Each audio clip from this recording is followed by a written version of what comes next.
Welcome to another edition of the Indy Drills Podcast. It's all about coverage here, all about DBs and linebackers, locking down passing attacks. So we are here, and we're getting closer and closer to the season. The summer is flying by, and a lot of you high school and college guys are getting ready to get back into it. If you haven't already, some of the teams out there are holding those practices that you probably shouldn't be holding. NFL camps getting set to open up this week. And we're going to get into this football season. Oh my, how time flies. But coming up on the Indy Drills podcast today, a little bit of free agent talk, really, really brief. Going to talk about that. We're going to talk about the importance of your eyes in zone coverage. Let's stop busting those coverages. Question from a viewer, a listener, a DB camp fan on the mental aspects of playing defensive back, a very important part to your activities out on the field and your success. So you're going to want to stick around and hear that question.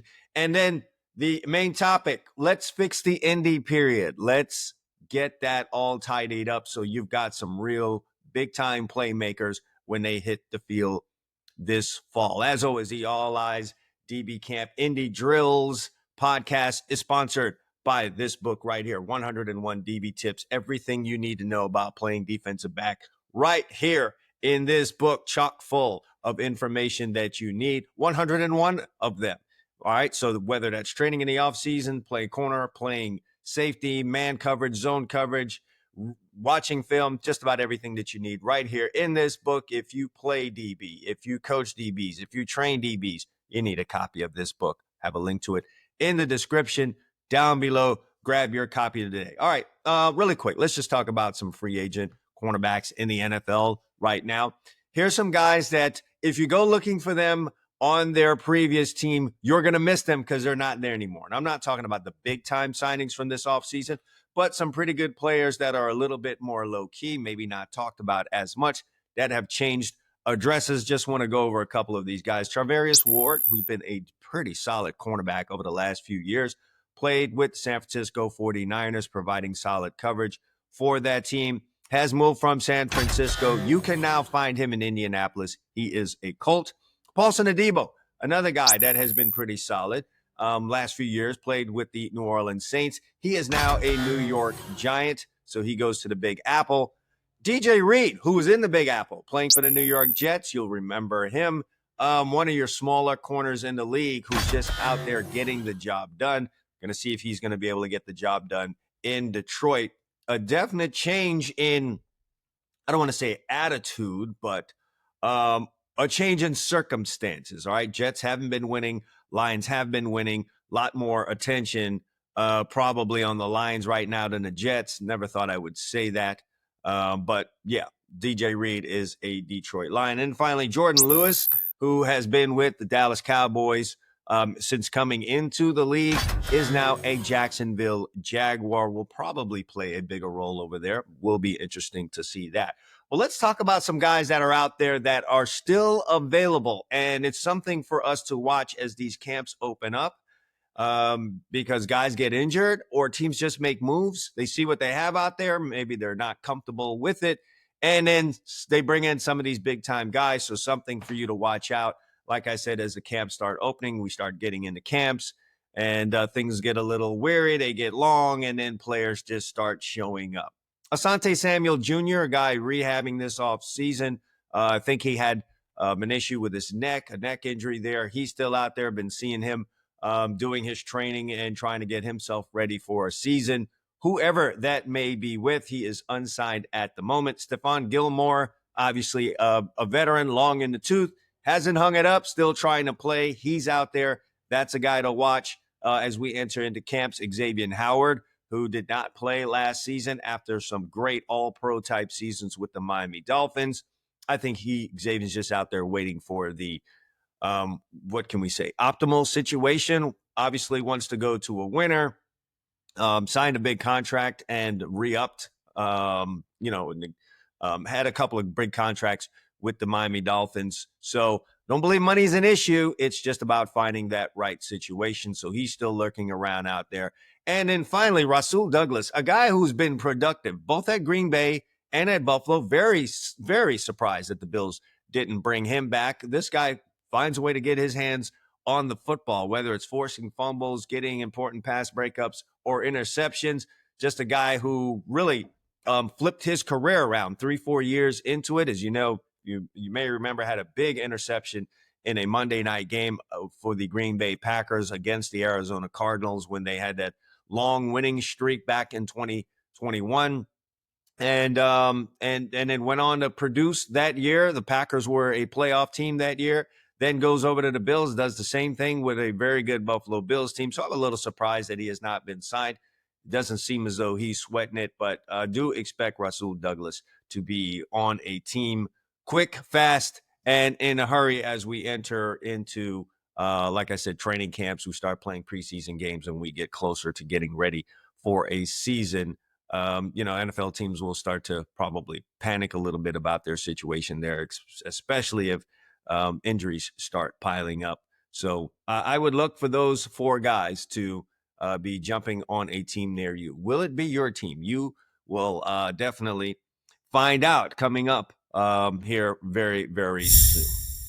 All right, let's talk about some important things, coming up here on the show that we really, really do need to get down and start discussing. Very important for us to get on, some of these issues. One of them is importance of your eyes in your Indy period. Okay. A lot of times you will see guys busting in a zone coverage, and there are a number of reasons for it. One of them is guy just doesn't understand the coverage.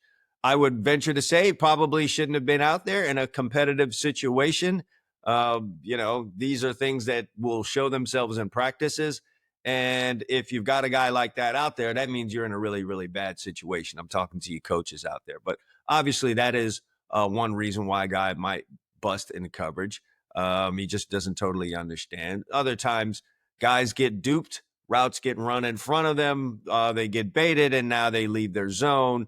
Then you have guys that are just man corners. They have a man mentality, and they'll just chase routes out of their zone and, end up getting beat. And it's just maddening when you're trying to play a zone and dudes just totally vacate their area and give up a pass. That's probably the sin that I've seen get coaches the most pissed off is when, you're playing in a zone, a guy vacates a zone, especially if he's supposed to be in some kind of a deep third or, a deep quarter or a half, and they're way out of that zone and there's a ball caught wide open.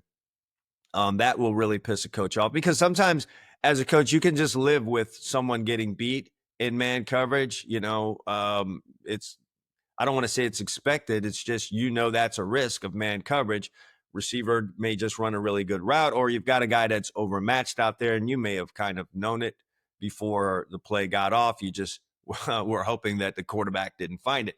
But when, a zone is busted, that's just a mental error, and it's very difficult for coaches to take the mental error. So let's just talk about why having good eyes in zone is very, very important, because that is probably one of the biggest reasons why you will bust zone coverages.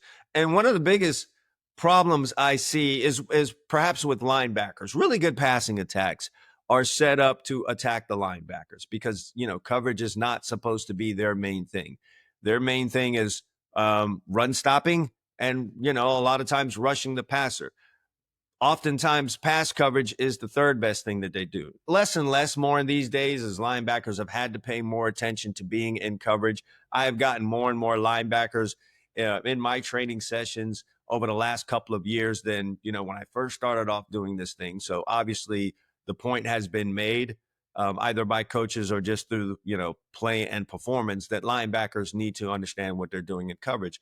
But one of the big things that I see with linebackers still, despite all of the emphasis on coverage for them, is their eyes in zone and not taking their drops. So many times you will see linebackers staying close to the line of scrimmage because their focus is on the quarterback and in the backfield, and they get caught up on what's going on back there. So any type of a play fake in a zone coverage will hold a linebacker and their drop stops at 5 yards, and they get lost thinking either a run play is coming or the quarterback is going to take off on some kind of draw play and scramble. And it leaves these very wide gaps behind the linebackers and the defensive backs that are retreating. The defensive backs are drilled on getting depth in their coverages, whether they're in a deep third or a deep half or something of that nature. That's just something that they're working on. Getting their drops, backpedaling, opening and running and getting their depth to defend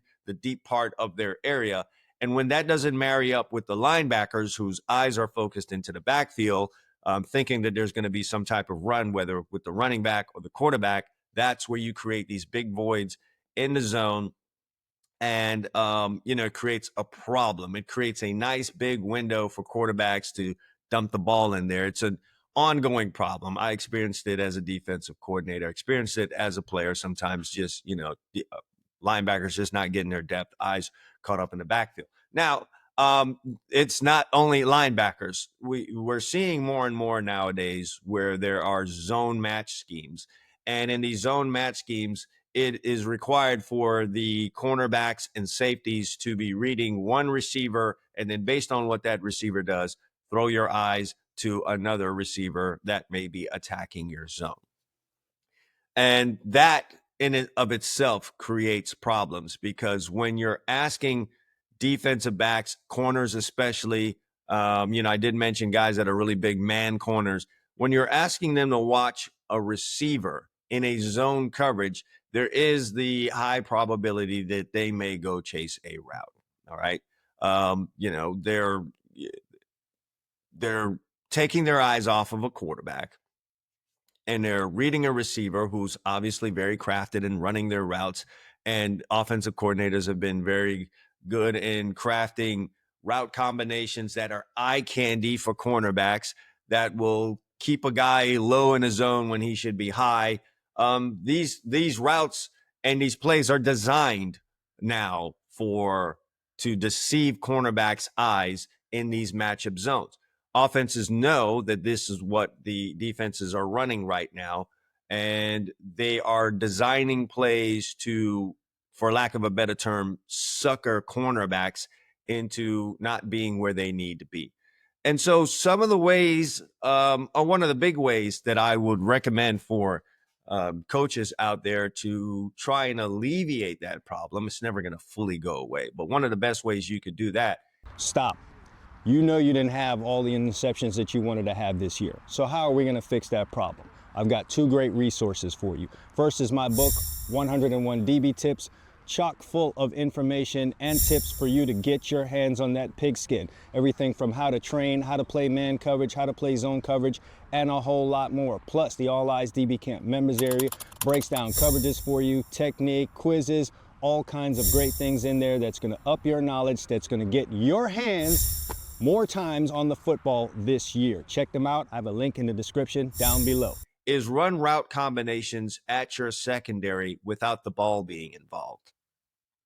A lot of times, introducing a ball into a drill kind of takes the focus off of the main thing that you're working. So by that, I mean you bring a football into a drill where route combinations are being run against your secondary, then it becomes all about going to get that football. And ultimately, that is what you want, but you need to do it in an organized manner and within the structure of the defense, which means if you're running a zone, you need to be in your zone or you need to match up on the correct player. So before you go introducing the football into your drills that are trying to teach players your zone match scheme, I would say to you should spend the early part of your practices in just running the route combinations, having the players communicate without the ball being involved, and have them learn what it is they're supposed to do in the particular zone match schemes. So that is if just for example, if a corner is supposed to match up on the number one receiver, if the number two receiver goes inside, you need to run that type of combination at him several times so that he just gets used to seeing number two going inside, not flipping his eyes to the quarterback to see if the ball is coming, because if you introduce the ball, that's going to be a thing. The DBs want their interceptions. So have that number 2 receiver go inside and have him flip his eyes now from number 2 to number 1 and go about matching up on that number 1 receiver, if that's indeed what the coverage calls for. Strip the football out of it. Have periods where route combinations are run and you just really see how your DBs react to it. And I'm not just talking about the cornerbacks, because obviously if your corners are reading 2-1, 3-2, and they're reading routes, your safeties are doing the same thing. So you want to have your safeties engage in this drill too. So if you do a little bit of half line and you've got 2 receivers in there, you got a number 1 and a number 2 receiver, and you throw a corner and a safety out there, and if the linebackers are with you during this particular period, you get your apex player in there, your linebacker over the slot, whatever, and you run a little 2-on-3 or 3-on-3 without the football. I feel pretty good that you will get good results out of that. It's first things first. You want to get these guys used to reading routes and then moving to where they need to be based off of the routes. So if you keep the football out of this whole thing, I think that will help you. And then once you feel good that these guys, A, understand, first of all, where they're supposed to be, and B, they're now start to get a little more solid in executing it. First is knowing it, and then second is executing it. Once you feel that they've gotten pretty good at executing, reading, and then matching up, now you can go introduce the football so, they can go potentially make a play on a football that is thrown either to their area or to their man in, whatever particular route combinations you're throwing at them in the specific coverage. So it is very important for you as coaches, especially as we start to head into our preseason practices, all right, training camp, whatever you guys call it, that you start off your teaching those coverages with drills like that. Take the football out of it and just run those combinations. The other thing that it does kind of do for you too is you can get a little more reps in there if you don't involve the football in it. You know what I mean? It's there's no chasing of the football. There's no going and tagging off on a guy, just a little stuff there that might take away from it. If you're running a drill like this without the football, you just run those routes, guys run, match up, and then you can get reset and run another one, or take a group off the field, run another one out there, because they're just matching up on the routes and there's no going after the football. Football's missed, chasing after a football. Sometimes the ball slows down your drills as well. So you can rip off, a few more reps in there and just get guys' minds right on that. So far as a linebacker situation, all I could say is to your linebacker coaches and your defensive coordinators out there, you have to continue to stress getting depth in your drops. I'm here to tell you a lot of times, and if you're a linebacker out there listening to this, please do listen to me on this. A lot of times, quarterbacks, as they drop, are a little bit, you're invisible to them, okay? They really are a lot more concerned about what's happening in the back end with the safeties and the corners. They will have a lot more of their vision there.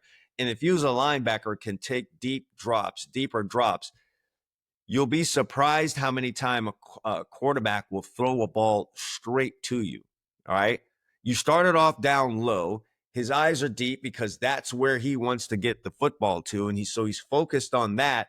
And you just from low end up high, getting back deep to where the DB started or where they usually are. You can come out of nowhere. All right. Because the quarterback's eyes can't be everywhere. They have a pair of eyes like you do. They can't see everything. Sometimes a lot of times we'll have tunnel vision on the back half, or not the back half, the back end, safeties and corners, and they'll just never see you. So as coaches, if you can find cut-ups of linebackers that are really good with their drops, even if you've got to go, back in time to do it, and grab something from a Luke Kuechly or any other DB, any other linebacker out there that you feel is pretty good at doing dropping into his areas. Demario Davis plays for the New Orleans Saints, does a really, really good job of getting his drops and playing zone coverages. He does a good job with that. But any guy that you have seen that does that, it would be in your best interest to make a cut up if you can. There are a lot of great tools available out there now online that can allow you to make cut-ups, and just show them that over and over. And then the results that come from getting those deep drops. Stop hanging around the line of scrimmage for the draw that's not coming. Stop trying to defend shallow routes. Go ahead, man. Let the offense throw those shallow routes. Let's see if they want to throw 7, 8 of those shallow routes in one drive and inch their way down the field. Chances are they don't want to do that. Throw those shallow routes and then be a linebacker when those shallow routes are thrown. Come down, knock the piss out of those guys. And I guarantee you, those shallow routes are not what they want to keep doing. However, if you want to cover shallow routes, if you want to cover under routes and stuff like that and leave a big, mass of land open behind you, offense is going to get chunk yards, move down the field, and they're going to have some success on you. So coaches, stress it in practice, show them those cut-ups, and get those guys to drop deep, because I get it. Your eyes are in the backfield. Play fakes will hold you. Once you see that it's a fake, the ball has come out. If you're supposed to be reading in the backfield and you see that ball has been pulled out of that running back's belly, open and get depth. I can't stress that to you enough. Open up, linebackers, get depth. Just keep climbing in your zone as that quarterback is holding the ball. Man, let them throw those checkdowns and shallow routes. All right, moving on to the next topic here. It's time to go into the mailbag. And I like questions like this because, look, we talk a lot about the physical aspects of playing defensive back and in covering. That's a big part of it. That's what we see out there, footwork, hand placement and all those other good things, tackling and so on and so forth. But a big part, the bigger part, the biggest part of this game is the mental part. So when I get questions like this, I really, really do appreciate it. Before I go into the user mailbag here, the best way for you guys to get your questions answered is to comment on this particular episode of the Indy Drills Podcast. Drop your comments in the section down below. If you're watching this on YouTube, if you're listening to this on Spotify or Anchor, there is a way for you to ask questions on there. You can do that. You can make a comment on those two platforms. I'm not sure about any of the other platforms, not familiar with all of them. If you don't have the ability to ask a question or make a comment on the particular platform that you are using, you can always send an email to cwilson@alliesdbcamp.com. Again, cwilson@alliesdbcamp.com. Ask your question there, and who knows, I may just answer it on the next Indy Drills podcast. If I don't, I will give you an answer as soon as I can, whichever way it is that you choose to ask that question.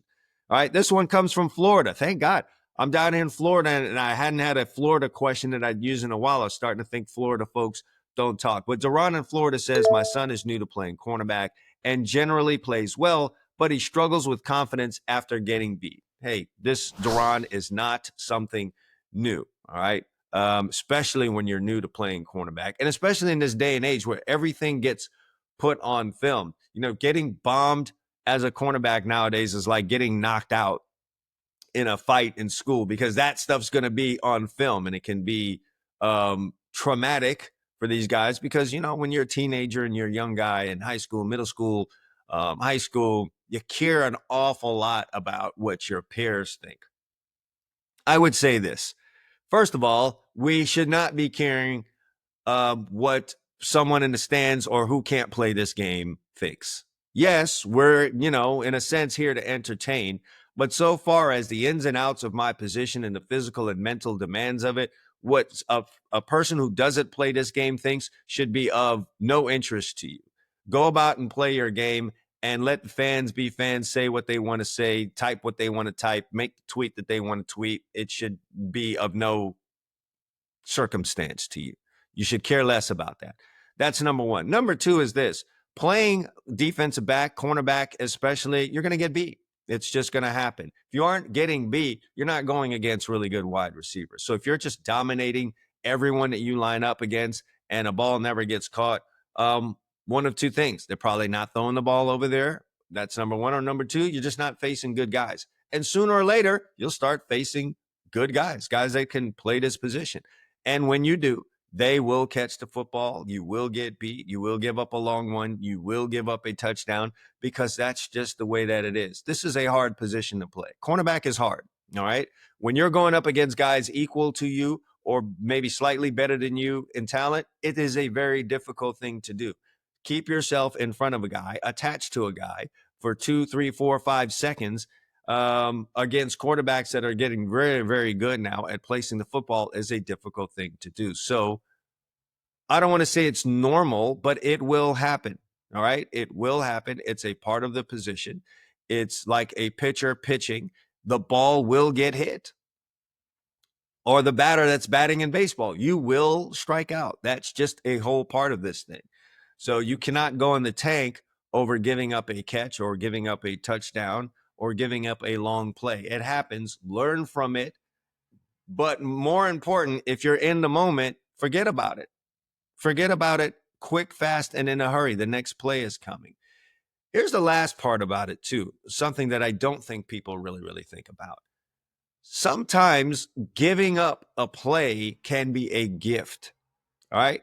Let's say you're a really good corner and people know it and they just don't venture to your side very often. And maybe it shouldn't happen, but you fall asleep and they get a play to your side. 12-yard pickup, 15-yard pickup. Guy feels good. Quarterback's like, oh, okay, maybe he's not that good. You know what that opens up the door for? That opens up the door for more opportunities because that receiver goes back, says, oh, I got this guy. Quarterback thinks, yeah, maybe he does have that guy. And you get a couple more throws your way during the game, competition event, whatever the case may be, than you would have ordinarily gotten. That's few more opportunities for you to get your hands on the football and make a big play for your team.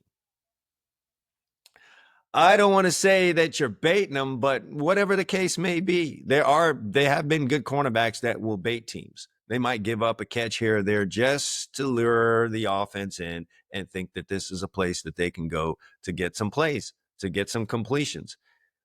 And whether you did that on purpose or not, the truth of the matter is that the offense is going to go where they think they can create some opportunities to gain yards and score touchdowns.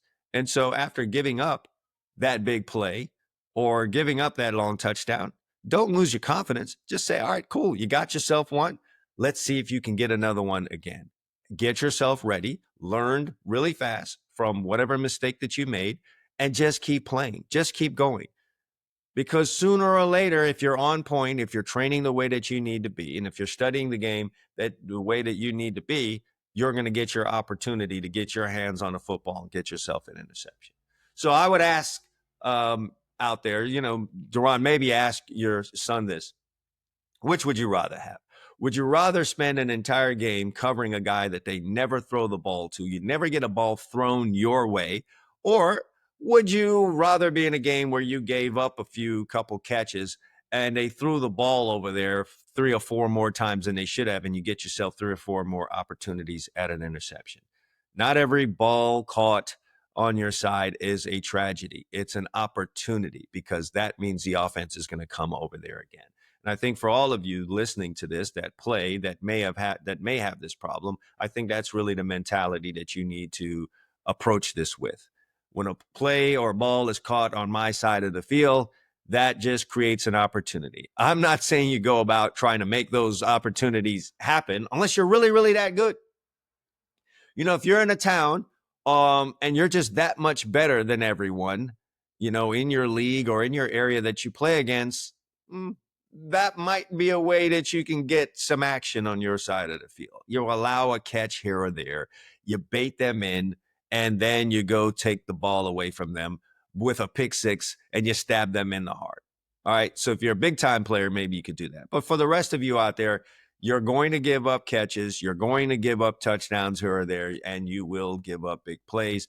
It's not a tragedy. It is an opportunity. So continue to study the game, continue to work on your craft, and get yourself prepared for those opportunities that are going to come, especially if you're struggling right now. If you've hit a bad patch where you're just not covering well, get into your bag.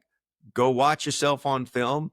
Study a little bit more of what offenses are doing. Make sure you understand your defense. Continue to improve, And as those opportunities come, you'll be more and more ready for them. You'll be better able to serve the needs of the defense and make some plays for yourself. So don't get down in the dumps, and get yourself ready for those opportunities. So, Duran, thanks for sending in that question. I hope I answered it for you. For the rest of you out there that have questions, and I know that you do, because some of you guys out there are, you've got some things going on that you want to clean up, especially, like I said, as we're heading into, our training camps and getting ready for the season. You have some burning questions on your mind. Get those burning questions off down in the comment section of this YouTube video or in Apple, Spotify, or Anchor. If you're listening there, hit that question button. Or finally, like I said, you can send me an email to cwilson@alleyesdbcamp.com. All right, heading into our final segment here. Coaches, your ND period, is it serving your unit? Is it serving your team? Are your cornerbacks and safeties and nickelbacks better or worse as a result of your ND period? As a former coach, I think I'm speaking for all of you that are listening to this and saying your ND period is just never long enough. You always wish you had more time to work on your skills for your defensive backs, because, that's really what you get evaluated on, how your players are playing, what their technique looks like, and all of that good stuff. So the ND period is never long enough. Whether it is long enough or not, it is the ND period that you have, so you need to maximize it. So with that in mind, there's 6 things I just want to go over really fast that are gonna make your ND periods better. And I think there's no Parents, dads out there, if you're trying to get your kid to the next level, you're trying to get him to the level of elite skills, you've got to use these resources that I have available to you. One is my book, 101 DB Tips. It's the greatest book out there for DBs. Everything on covering man, playing zone, playing corner, playing safety, how to study film. It's an excellent resource for your young tyke that's trying to become a big-time DB. Also, the All Eyes DB Camp members area is a superpower. Over 200 videos in there on all types of things like how to play coverages, technique, strategy breakdowns, and more. 2 great resources for your young guy if you're trying to get him to the next level. Take advantage of them. Link down in the description below. Talk about this than us heading into summer, getting ready for our fall seasons. First thing I'm going to say to you, coaches out there, is streamline and organize your drills. 2 big points on that. Number 1, give your drills a name. And the reason you're giving your drills the name is when you're in that indie period and you're trying to move fast and hit on all the things that you want to go over that day, it is really good and efficient for you to just say the name of the drill and the players move into formation, getting ready to do the drill.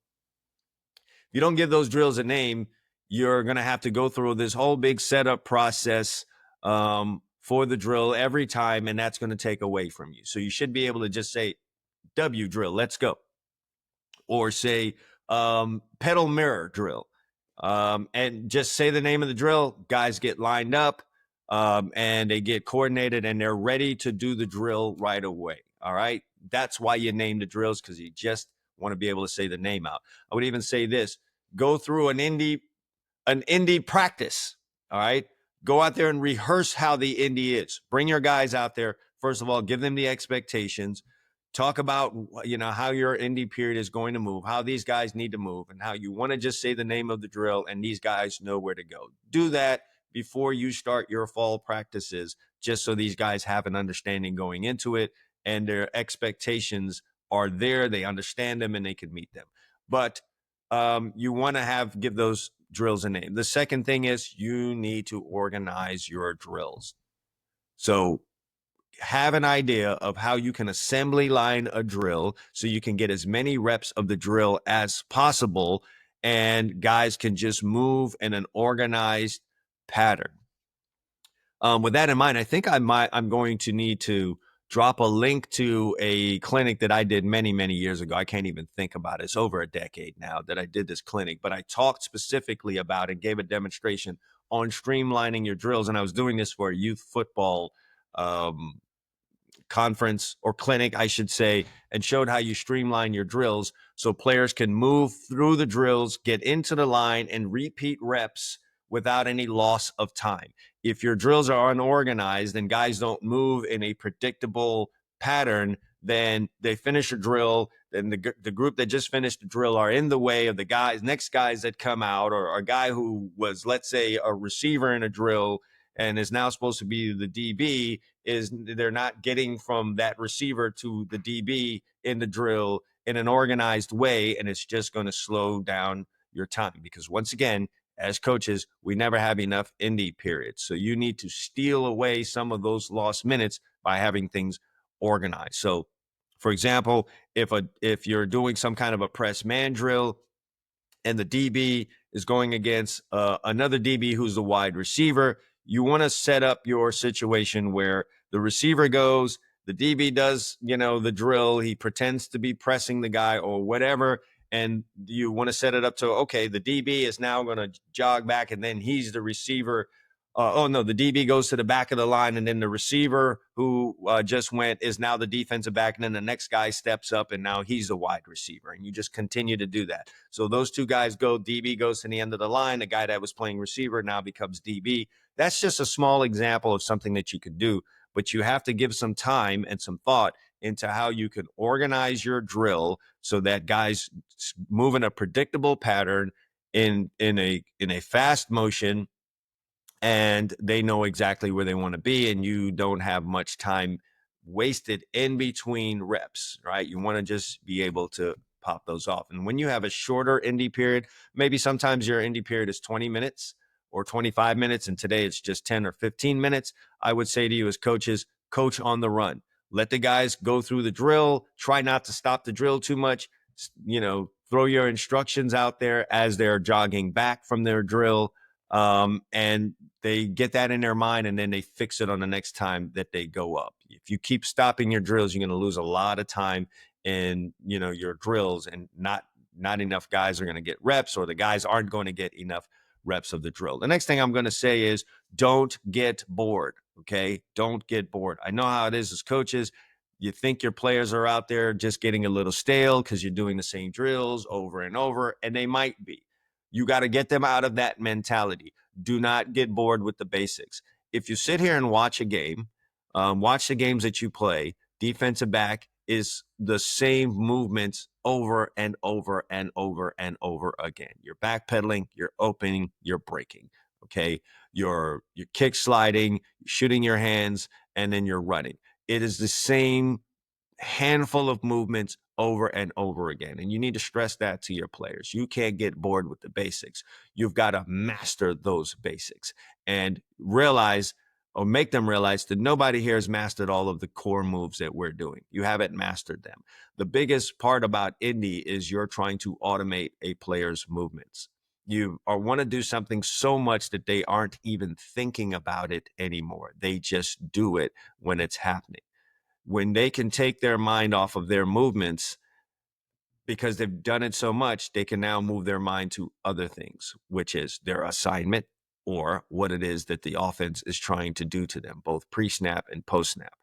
They aren't able to do that if they're thinking about their movements. And if they have to think about their movements, they just haven't been doing them enough. So as coaches, figure out, all right, what drills are going to, enhance the movements that you are doing the most in your defense, which brings me to number 3. So number 1 is streamline your drills. Number 2 is don't get bored. Number 3 is the drills must apply. All right. You can't go out there and do drills that you saw at a clinic because you think they're cool drills or because you have a tremendous amount of respect for the coach that told you about it. All right. Maybe it's a coach at one of the big time Power 5 schools that you went to, or a coach that you have just admired a lot. You like the DBs and the way that the DBs move. So you really like this guy, and he said, these are the drills that we do. So you just say, I'm going to just copy this coach's drills. Well, that school and that team might be running a totally different defense than yours, right? They may be pressing all the time, and you guys play off more. You guys play a lot more zone. You play a lot more off man. It will do your DBs no good to be doing a bunch of press drills if you're only going to press 3-4 times a game, and you're going to be off the majority of the time. Figure out what it is that you guys do the most, and you tailor your drills around that. Because again, we're trying to automate the movements of our DBs. So if we're going to be backpedaling a lot, or if we're going to be off the ball a lot, or if we're going to be crossover running a lot, then you need to build your drills around that. The drills must apply to what they are actually doing in the game, in your defense, in your scheme. So build it around that. Number 4 is stress the importance. And I've already touched on that, but you've got to really stress the importance of Indy to these guys.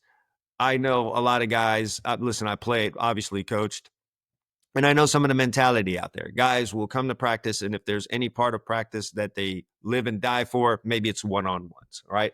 That might be the part of practice that they just really gear themselves up for. Or they just love 7-on-7 because of the time to get interceptions, et cetera, et cetera. You really need to stress to these guys that, hey, look, I know you love one-on-ones. I know you love 7-on-7 or maybe even team. For you to be excellent in those parts of practice, in those periods of practice, you need to tie up the nuts and bolts of your technique so that you can do well in one-on-ones or, in 7-on-7. You want those interceptions in 7-on-7. You want to lock up, so-and-so wide receiver today because he's been talking crazy to you and, in the locker room or at school about how he's so much better than you, or he's going to, bomb you today. If you want to do well in those situations, then you need to take Indy serious. And then also explain to them what happens in Indy. Explain to them that we are automating your moves that you're going to make in competition by doing this Indy period. If you stress the importance to them, it'll eventually seep in that they can't just fly through Indy. Indy is not a warm-up period. You stretched already, all right? Your strength coach, if you have one, or whatever coach is in charge of, getting the guys stretched out for practice, you've already had that period. This is not come warm up. You already warmed up. So I don't want you to just be half-assing your way through the drills in Indy just to get warmed up, because we know what that looks like, coaches, right? That's just half-ass drills, not using proper technique. Guys are high. Your pedal is slow, using wrong arm motions. Your eyes are all over the place. You can actually make a player worse if you just allow them to do that. And if you're a player out there and you know that you just go through the motions in Indy, you're making yourself worse. You would have been better off not going to practice that day, because for every time that you do a drill wrong, it's probably 4 or 5 times of doing it right to correct that one time. Imagine going through the motions and doing all the drills wrong for a week straight. Well, how long is it going to take you to actually get right in that drill? So as coaches, stress the importance of that Indy period and, essentially what it is it's going to be helping you to do. All right. The 5th thing is explain the why. All right. If you're an older head, if the kids call you Unc, all right, if you're from this previous period, we know how it was for us. Coach, we're doing this because coach said so. All right. I don't owe you an explanation. I told you to do X, Y, Z. You do X, Y, Z. And boy, don't you dare question me. We live in a little bit of a different era. All right. There's a lot more information out there available to the players, whether they want it or not. Okay. There's a whole online, there's social media. They see a lot of things. These guys go to trainers now. Other coaches have the ability to contact players more easily. And just players are, even more curious nowadays because, as I said, there's a lot more information available to them. So when they're doing something, they're going to want to know the why. And don't get angry. It's not a challenging of your authority if a player asks. But even whether they ask or not, you explain to them why we're doing this drill. Here's why you need a good kick slide. Fellas, here's why you need a good back pedal, all right? Here's why you need to be able to weave. That's why we are doing this drill. Or even better, you explain to them, guys, when you get really good at this particular drill right here, here's what's going to happen. Here's how this is going to help you get your hands on the ball. Here's how this is going to help you get more pass breakups, more interceptions, et cetera, et cetera, et cetera.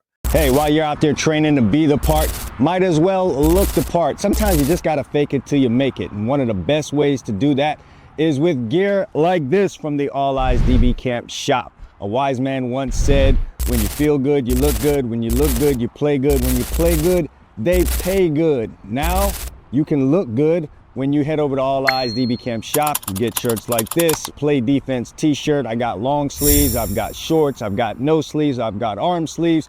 Everything you need to look like the DB you think you're going to be. Head on over, have a link to it down below. Go get dressed up now. And don't assume that they know why, all right? You're the one that played and has been coaching for a while. You're the one who has a decade, 15, 20, 30 years in the game of football. So there's just some understanding that you have. Don't assume that the players have that understanding. And I'm talking about even on the most basic of drills. Don't assume that they know why. Explain it to them, especially in the early part of your practices as you start the summertime. Explain to them why they're doing this drill. And maybe some of them know already and they're just hearing it again. They need to hear it again, all right? If you've got kids, how many times have you had to say the same thing to them over and over? There's nothing wrong with repeating. There's nothing wrong with repeating the importance of something. There's nothing wrong with repeating the meaning of something. There's nothing wrong with explaining why something will help you. And there's nothing wrong with doing that same drill over and over again. All right. Repetition. All right. Consistency breeds results. That's what's on the back of this sweatshirt, which, by the way, you can get not this particular sweatshirt, but all kinds of gear like this and more in the All Eyes DB Camp shop. Thought I would throw that plug in there. But consistency breeds results. So that's consistency in explanation, consistency in movement, and all these other things. So feel free to explain the why. And the final thing, number 6, is catch the football in your Indy drills. A lot of times that gets forgotten because you just, as coaches, feel so overwhelmed with all of the footwork stuff that we need to do and the hand placement if we're playing press, and you could get caught up in all these other things that you need to do and totally forget to catch the football. Don't find out the hard way that you can make really, really good defensive backs that are good at getting to a player's hip and being around the football when the ball is thrown, but are never able to track it and catch it because they just don't catch the football in practice. All right. Yes, you have your core drills. Find a way to get the football, catching the football involved in your Indy period. If you're going through Indy period after Indy period without players catching the football, don't expect them to be demons at going after the football when it comes their way when they're in coverage. A lot of coaches forget this part. They do a lot of footwork and all this other stuff, and kids just aren't catching enough footballs. They're not catching enough deep footballs.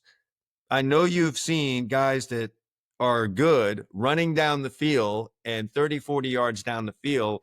They look like a total non-athlete as the football is coming, and the ball gets taken away from them even when they are in good coverage versus a wide receiver, because what do wide receivers do in their Indy periods? They catch footballs all day long. They're catching 40, 50 footballs in a practice. And if your DBs are catching 5, 10, 0 footballs in your Indy period, how are they going to win in that situation when the ball is coming? Because at the end of the day, essentially, that is what we're trying to do, right? We're trying to get the football. So if the guy I'm going up against catches 50 footballs a day and I catch 10 footballs a day, what do you think is going to happen there? So coaches, don't forget to put the football into your Indy drills. Guys need to catch the football. And if the situation keeps coming up where you can't get the football into your Indy drills, your Indy drill period is way too short, then you're going to have to do this pre or post practice.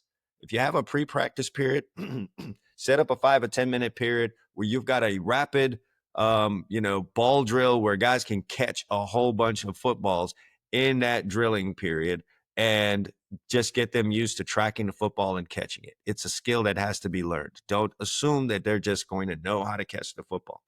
They won't.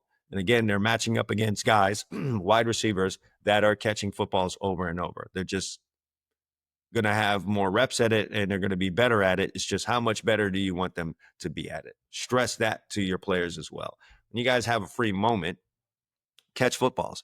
All right. And if you need to do this post-practice, catch footballs and incorporate 2 things: blind ball drills. And by that, I mean where they don't see the ball thrown, turn their head around and the ball's already in flight. That's a big thing. You've got to coach your players up on that, because that's the world that we live in. We're looking at the receiver. The ball is coming. we are still looking at the receiver, then we turn around, the ball is there. It can be shocking for guys if they don't train that. So blind ball drills and then deep ball drills. Okay. I understand when I tell you they got to catch the football and you think, okay, we'll just throw the football from 10 yards away over and over, and that should be great. Okay. Catching a football from 10 yards away is a whole lot different than catching one from 40 or 50 yards away, where they've got to track the flight of the football, position themselves properly, and attack the football in the air, because the receiver will do that. They've got to get used to that as well. So set up blind ball drills, set up deep ball drills for your players. It has to be a part of your indie period. And if it just can't be, because there's so much of a time crunch, set it up pre or post practice. Your players need to catch the football. Can't stress that enough. But those 6 things right there, you need to make a part of your indie period. Okay. Reviewing them again. Streamline, organize the drills is number 1. Number 2 is don't get bored with the basics. Number 3 is the drills must apply to the movements you are doing in the game. So drills must apply. Number 4, stress the importance of your indie period. Number 5 is explain the why you are doing the drills and how it's going to make the player better. And number 6 is catch the football. Catch more footballs so your players have ball skills. That's how you're going to get the interceptions. All right. And that's going to wrap it up for us here on the Indy Drills podcast. I've always enjoyed doing this. I also enjoy feedback, guys. So if you liked this video, it helped you, there was some good nuggets here for you, drop a comment down below. Let's flood that comment section. If you have a question on anything that I talked about here for the last going on 50 minutes, hey, drop your question down below and we'll get some answers for you. All right, that's it for me. I'm heading out. Before you guys leave, all right, if you're watching this on YouTube, check out the links down below for 101 DB tips. And guys, if you're not a member of the All Eyes DB Camp members area, you are cheating yourselves. Over 300 posts in there on all types of things that are going to make you better. Got quizzes in there on coverages. I explain coverages in there. I go over technique, strategy. I go over some defenses there for that you may not have thought about for you coaches out there that are looking for some curveballs for you to throw at the offense. Got all that in there. We have discussions in there in our locker room area, plus teach tape, break down what did he do wrongs, all kinds of great stuff in there. I mean, if I had this stuff when I was playing, I'd probably be wearing a gold jacket right now, fellas. All right. I'd be a member of the Pro Football Hall of Fame. So listen, playing, coaching, training, get in that All Eyes DB Camp members area. I have links to that and the 101 DB tips down below if you're watching this on YouTube. All right. That's enough from me. I'm out of here until next time. All Eyes DB Camp. Consistency breeds results.